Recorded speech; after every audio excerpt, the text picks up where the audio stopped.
Hello mga katatak trending, maligayang pagbabalik sa aking YouTube channel. Ito ang latest update ngayon. Grabe, yari na si Senator Loren Ligarda pati ang anak nito na si Congressman Liveste.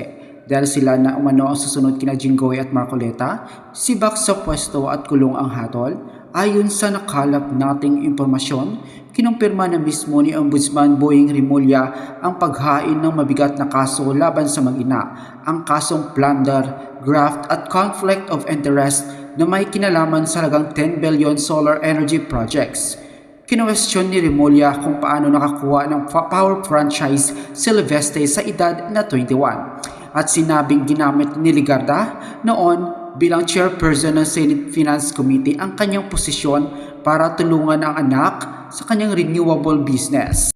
Yung kanilang paghawak ng eksklusibo sa solar ay talagang nagdulot ng damage sa ating republika sapagkat hindi naman sila tumupad sa kanila na dapat tuparin at hindi nila ginawa yung dapat nilang gawin. Basta malinaw na malinaw, yung kaso na ang kanilang ginawa ay labag sa batas. Saad ni Rimulya, samantala itinuro naman ng ina ni Congressman Liveste na si Senator Loren Ligarda bilang mastermind di umano sa naturang maanomalyang proyekto.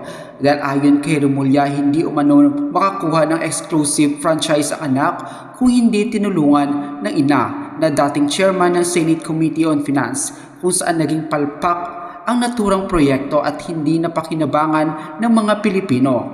Kaya nararapat lamang di umano na panagutin sa batas ang mag-ina dahil sa kanilang ginawang panluloko sa sambayanang Pilipino.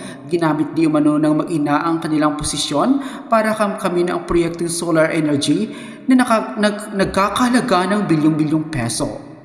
Narito at panoorin ang buong detalye. Ngayon, mga kabunyog, may lumitaw na matibay na testigo. Ha? May lumitaw na matibay na testigo laban dito kay Loren Ligarda at saka dito kay Leandro Liveste. Ito. May lumitaw na matibay na testigo. Willing siyang magtestigo laban kay Loren Ligarda at kay Leandro Liveste. Si dating Manila Mayor at Buhay Party List Representative Lito Atienza. Nagsalita siya kahapon, August 1, sabi niya, yang solarization project ni Loren at ng kanyang pamilya ay talagang sa simula't simula pa, duda na ako, kaya kinukontra ko na yan. Ito. At willing daw siyang magtestigo. Kaya dito sa investigasyon ng ombudsman, preliminary investigation, itong si dating Manila Mayor at dating Congressman, Lito Atienza, willing siyang magtestigo laban kay Loren Ligarda at sa anak nito. Kaya matindi. Ano ang testimonya o ano ang magiging laman ng testimonya ni Lito Atienza? Alam niyo kung ano, mga kabunyog? Napanood ko na yung interview sa kanya eh. Ang sabi ni Lito Atienza, kinausap siya mismo ni Loren Ligarda. Yun personal knowledge yun. Kinausap siya mismo ni Loren Ligarda, congressman daw siya noon, deputy speaker yata siya noon kasi buhay party list siya Ngayon, kinausap siya ni Loren Ligarda para suportahan yung linalakad pa lang noon na legislative franchise para sa kumpanya nito ni Leandro Liveste, yung solar para sa bayan. Talagang nilabi.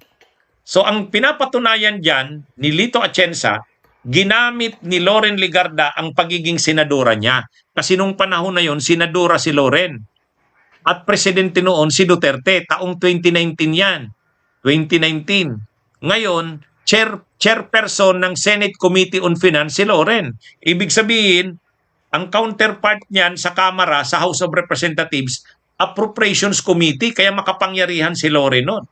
Ngayon, ginagamit ni Loren yung pagiging senadora niya at impluensya niya, kinakausap niya yung mga senador, mga kongresista, para yung kumpanya ng anak niya, yung solar para sa bayan, ay mabigyan ng legislative franchise. At sabi ni Lito Atienza, siya mismo kinausap.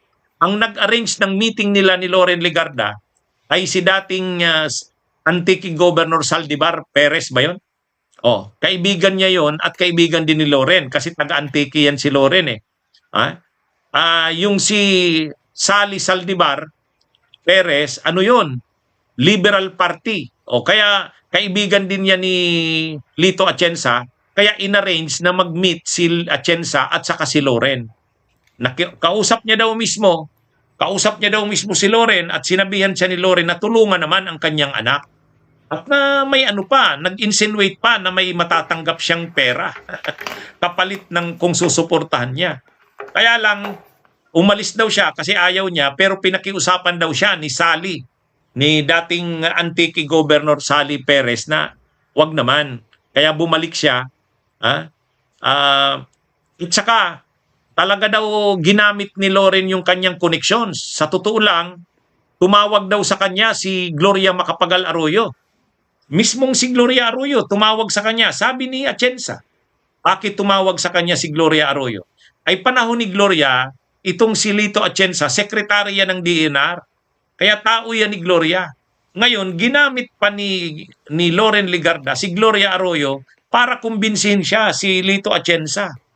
Kaya ang sinasabi ni Lito Atienza, siya ay willing na magtestigo na ginamit ni Loren Legarda ang undue influence niya gamit ang kanyang posisyon bilang senadora at ginamit niya ang kanyang mga connections para mailusot yung legislative franchise ng anak niyang si Leandro. At yan ang willing na i-testify ni Lito Atienza. Yun, matindi yan mga kabunyog, mga kabayan, ano? Matindi yan mga kabunyog. Kaya siya ang mismong magtitistigo na kinausap siya ni Loren, nagharap sila, pinakiusap sa kanya na suportahan yung prangkesa ng anak, tumawag pa sa kanya si Gloria Arroyo, kasi hindi nga siya makumbinsi ni Loren. O, ganun katindi ang ginawa ni Loren Legarda. Ay sa kasong plunder, ganun ang plunder eh. Ang definition ng plunder, ganun talaga yan. Kaya dito, papasok talaga sa plunder yung kaso ni Loren Legarda at saka ni nung anak niya. Ano yan mga kabunyog? Ang plunder ay isang paraan ng pag-commit ng plunder ay yung paggamit ng undue influence.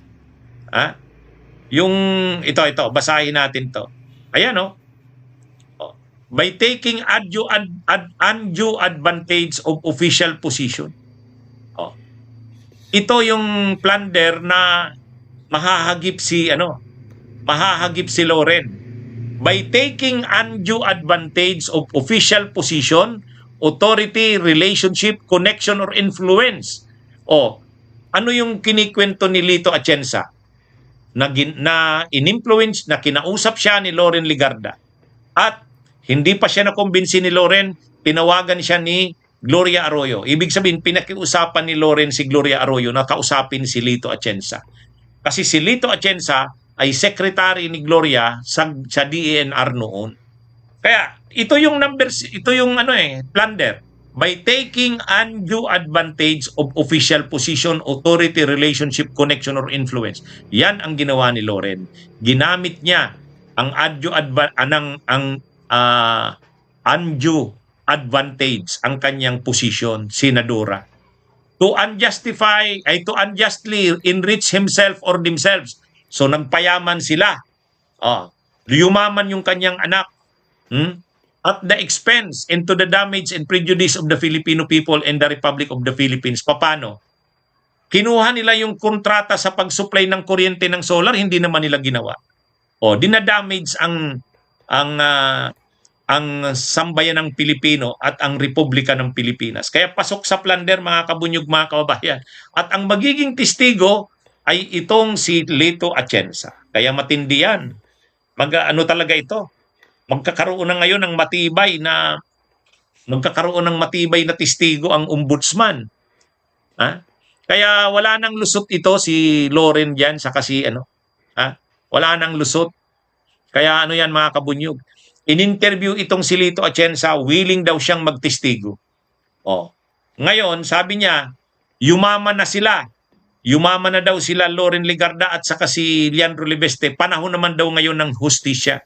Katarungan para sa bayan. Yun, matindi yan, mga kabunyog, mga kababayan. Kaya, abangan natin itong pagtistigo ni Lito Atienza laban sa kay Loren Legarda at kay Leandro Lebeste.